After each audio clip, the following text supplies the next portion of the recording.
Vështirësitë më të mëdha që hasen përgjatë procesit mund të jenë më shumë ato teknike apo procedurale, duke qenë se thatë edhe tregu është akoma i përregulluar, ligjet kanë ardhur vonë në vendin tonë. Shiko, ç'është e vërteta në 2019 kur Ministrja e Energjisë mori detyrën atë kohë, u tregu e gatshme dhe pragmatiste dhe bëri gjë të mirë që kishte 2 vite ligji që zvarrite nga 2017 dhe 2019.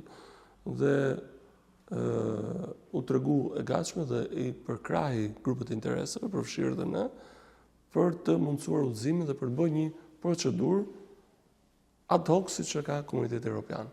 Dhe procedura dhe ligji është shumë i mirë për autokonsumin. Dhe madje këtu më lejo të them që për konsumatorët, qoftë familjarë apo bizneset, kanë mundësi të instalojnë deri në 500 kW dhe këtë energji ta rikthejnë.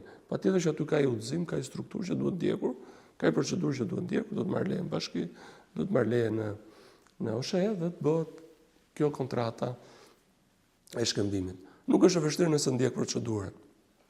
Po shpeshherë në fillimet unë gjendëm në vende ku nuk kishte informacion, ishin informal dhe na u desh ne që atë të rrethit ta instruktonim, ta udhëzonim se si duhet ishte. Sot nuk është e vështirë, kryesisht bashkitë e mëdha e përqafojnë e përqasin këtë gjë, bashkitë e vogla ose në përrethë janë pa qartë dhe kanë nevojë që të instruktohen.